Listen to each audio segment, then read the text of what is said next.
देखो आज इस वीडियो में हम एक कैट का प्रीवियस ईयर क्वेश्चन ही करेंगे जो कैट के 2023 वाले पेपर में स्लॉट 2 में आया हुआ है।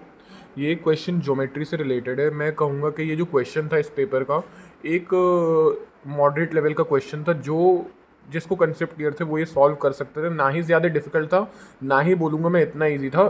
क्वेश्चन मॉडरेट लेवल का था। देखो इसको कैसे सॉल्व करना था।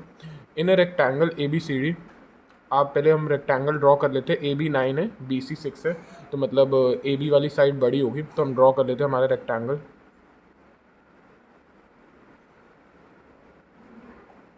ये मैंने अपना रेक्टेंगल ड्रॉ कर लिया है, जैसे ABC और D। हमें गिवन है कि AB की लेंथ 9 है, मतलब ये 9 और 9 हो जाएगा, और हमें पता है कि ये BC और DA 6 हो जाएगा।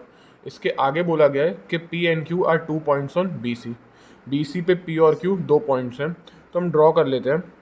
एक पॉइंट मैंने ये बना दिया P और एक पॉइंट मैंने ये बना दिया Q। अब क्वेश्चन में ये गिवन है such that the areas of ABP, मतलब ABP ड्रॉ कर देता हूँ मैं। ये हमारा ABP हो गया। फिर APQ, ठीक है, ये APQ में ड्रॉ कर देता हूँ। और आखिरी AQCD, मतलब AQCD। अच्छा ये फिगर, ठीक है। हमें क्या बताया गया, इनके जो एरियाज है वो क्या है, अर्थमेटिक प्रोग्रेशन में है। मतलब area of ABP, area of APQ और एरिया ऑफ AQCD, ये सब किस में, ये सब है एक ज्योमेट्रिक प्रोग्रेशन में। इतना हमें बता दिया गया है। If the area of AQCD is 4 times area of ABP, ठीक है। अब उसमें हम चलेंगे आगे, पहले हम इतना ही देख ले रहे। हमें बता दिए ये सब एरिया किस में, ज्योमेट्रिक प्रोग्रेशन में, ठीक है। एरिया ज्योमेट्रिक प्रोग्रेशन में, तो हमें पता है एरिया अगर ज्योमेट्रिक प्रोग्रेशन में होंगे, अगर आपको कभी भी तीन चीज़ों को ज्योमेट्रिक प्रोग्रेशन में मानना है, तो आप कैसे मानोगे, आप लिखोगे पहला वाला A/R, दूसरा लिखोगे A, और फिर हो जाएगा AR, ठीक है। हमारा ज्योमेट्रिक प्रोग्रेशन का मतलब क्या होता है, जिसको नहीं पता उसको मैं ये भी एक्सप्लेन करने की कोशिश करता हूँ। ज्योमेट्रिक प्रोग्रेशन देखो यही होता है, जैसे मैंने 2 लिखा, फिर 2 × 2 4 हो गया, फिर 4 × 2 8 हो गया, ठीक है। ये जो हर बार ये 2 से मल्टीप्लाई हो रहा है ना, यही हमारा क्या होता है, एक ज्योमेट्रिक प्रोग्रेशन सीरीज़। तो इसको हम इस वे में लिख सकते हैं, अगर 3 नंबर हमें ज्योमेट्रिक प्रोग्रेशन में मानने हैं तो A/R और A और AR हो जाएगा, ठीक है। इतना हो गया। अब हम दूसरी लाइन पे चलते हैं। हमें क्या बोलता है, एरिया ऑफ AQCD, मतलब area of AQCD is 4 times area of APB, ठीक है। इतना और गिवन था। एरिया ऑफ AQCD हमने यहाँ पे लिखा था, वो कितना है, A/R, तो AR is equals to 4 into area of APB, मतलब A/R। इसको हम सॉल्व कर, देखो A और A तो कट जाएगा, तो R² कितना आ जाएगा, 4। तो R की वैल्यू आ जाएगी +-2, ठीक है। अब R की वैल्यू +2 ले लो, -2 ले लो ना, उससे कोई फर्क नहीं पड़ता है। आंसर आपका आंसर जो सेम ही आने वाला है। हम +2 लेके चलेंगे, ठीक है। R की वैल्यू हम यहाँ से क्या ले लेंगे, +2, तो हम नेगेटिव वैल्यू इग्नोर कर देंगे। R की वैल्यू हमने ले ली +2। अब ज़रा थोड़ा सोचो, एक ये तो रेक्टेंगल है, इस रेक्टेंगल का एरिया आप कैसे निकाल दो, रेक्टेंगल का एरिया लेंथ इंटू ब्रेड करते हो तो आपको जाके रेक्टेंगल का एरिया निकल जाता है। इसकी लेंथ इंटू ब्रेड करोगे तो 9 × 6 आ जाएगा एरिया, जो टोटल एरिया क्या है, 54। ये टोटल इसका 54 बन गया।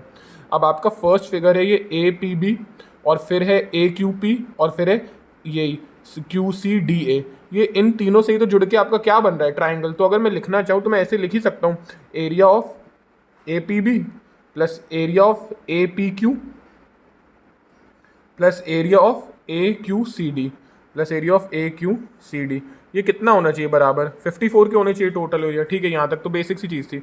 अब APB का एरिया क्या है, A/R, इसका A और इसका AR, 54। अब R की वैल्यू तो पता है, R की वैल्यू 2 है, मतलब A/2 plus A plus 2A is equals to 54।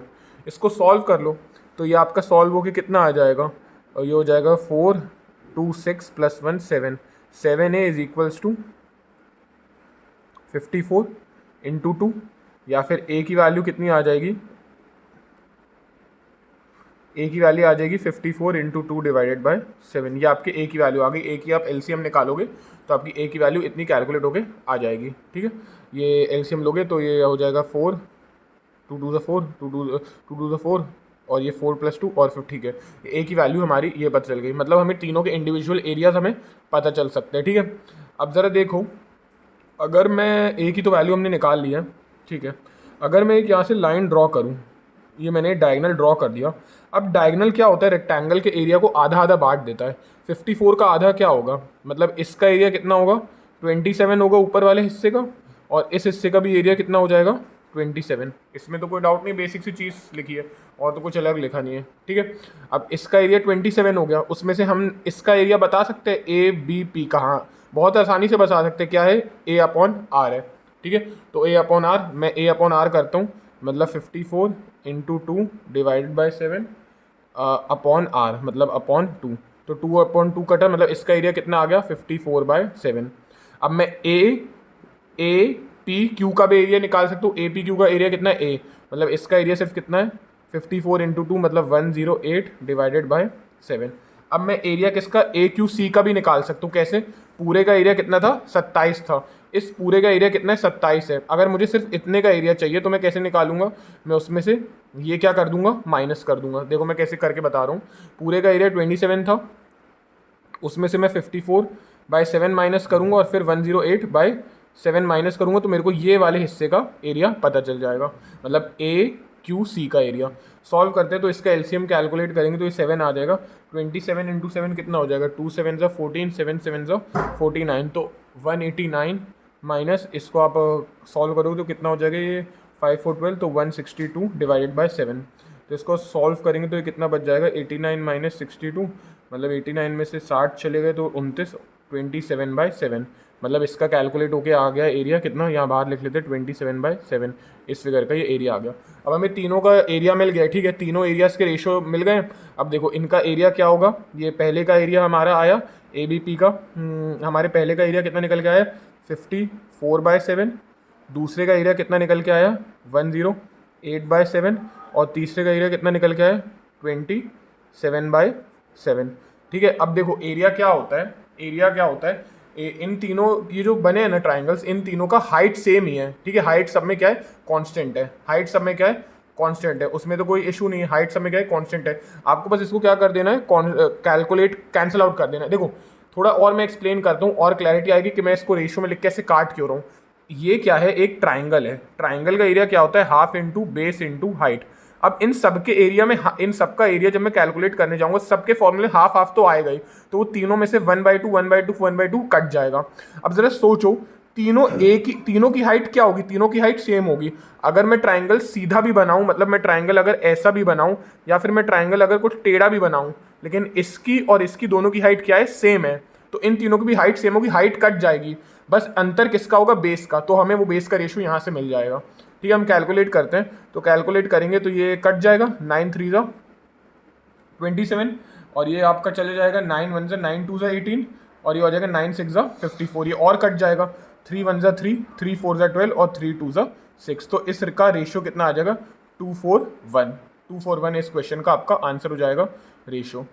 थोड़ा सा ट्रिकी क्वेश्चन तो था, लेकिन तब भी मैं बोलूँगा डिफ़िकल्ट बिल्कुल नहीं था, डिफ़िकल्ट बिल्कुल नहीं था, थोड़ा ट्रिकी ज़रूर था कि ये कैसे किया है। मैंने कोशिश तो की है कि मैं बेस्ट एक्सप्लेन कर सकूं, लेकिन तब भी अगर डाउट्स रह जाते हैं कि ऐसा क्यों किया वैसा, आप बस एक बार कमेंट कीजिए, मैं थोड़ा और इस पर और डिटेल वीडियो बना दूंगा। तो मिलते हैं अब नेक्स्ट वीडियो में।